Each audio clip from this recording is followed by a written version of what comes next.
नमस्कार, welcome to my channel. कैसे हो आप सब दोस्तों। हमारी जो आज की कहानी है वो कहानी बहुत अच्छी है। आपको ज़रूर उनसे कुछ सीखने को मिलेगा। तो चलो शुरू करते हैं आज की कहानी। एक बार एक पापा और बेटा बाइक से कहीं जा रहे थे। थोड़ी दूर चलने के बाद उनको कुछ बच्चों की भीड़ दिखाई देती है।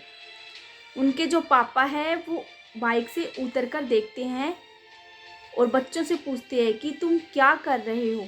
एक कीचड़ था, बहुत बड़ा कीचड़ का गड्ढा था। वो बच्चे कह रहे हैं कि तुम्हें दिखाई नहीं देता कि ये सोने का फल है। ये सोने का फल हम ढूंढ रहे हैं, जिसको भी मिल जाएगा वो माला माल हो जाएगा। ये सब देखकर उस पापा के मन में लालच आ जाता है। वो सोचता है कि अगर ये फल, सोने का जो फल है, मेरे बेटे को मिल जाएगा तो इससे मेरी और इसकी ज़िंदगी बहुत आसान हो जाएगी। यही सोचकर वो पिता उस बेटे को कीचड़ में धक्का दे देता है और अपने बेटे से कहता है कि तुम इस सोने के फल को लेके आओ। वो बेटा जो है सोने का फल लाना नहीं चाहता था।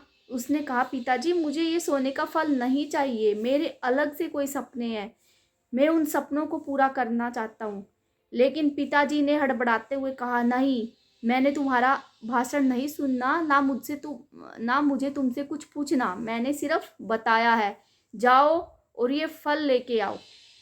अब पिता की आज्ञा मानकर पुत्र पुत्र जो है कीचड़ में धंसने लगा। धीरे धीरे वो ढूंढते ढूंढते उस कीचड़ में धंसने लगा। अब बेटा जो है समझ गया था कि ये कीचड़ नहीं है, पूरा दलदल है जिसमें मैं फंसता चला जा रहा हूँ।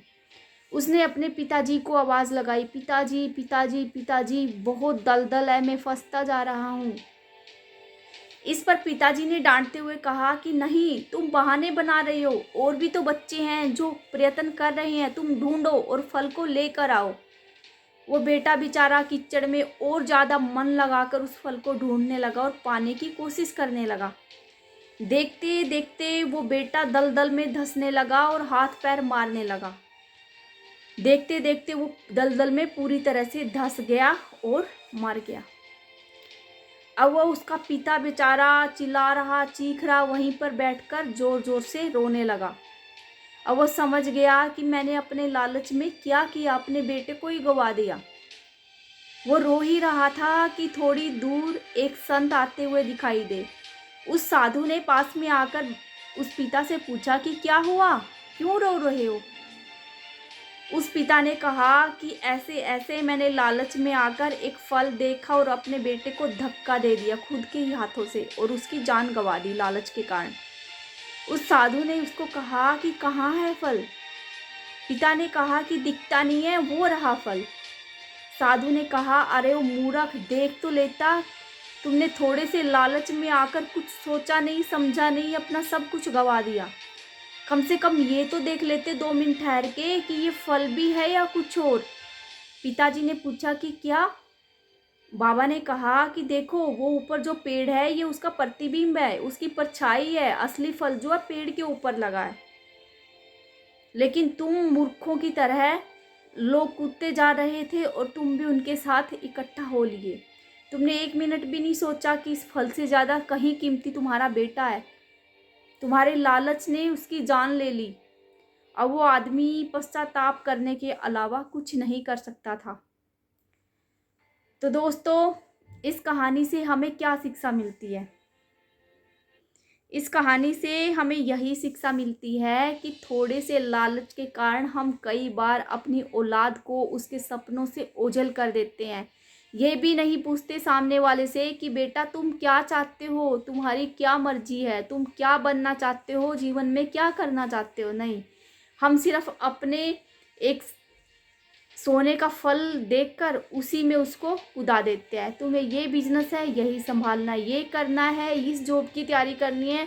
लेकिन हम अपने बच्चों से बिल्कुल भी नहीं पूछते कि बेटा तुम्हारे क्या सपने हैं।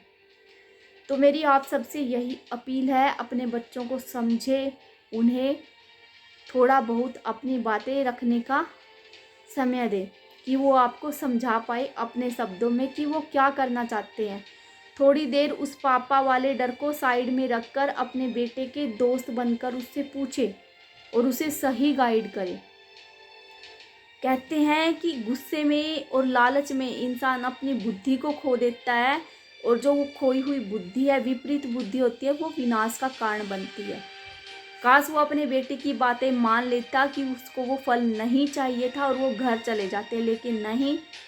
भला तो उसने अपने बेटे का ही चाहा था, लेकिन काश बेटे की इच्छा का भी मान रखा होता तो आज उसका बेटा उससे खोना नहीं पड़ता। आई होप दोस्तों आपको ये कहानी ज़रूर पसंद आई होगी। इसी के साथ मैं आपसे विदा लेती हूँ। कल फिर मिलेंगे एक नई कहानी के साथ। तब तक के लिए धन्यवाद। आपका दिन शुभ हो।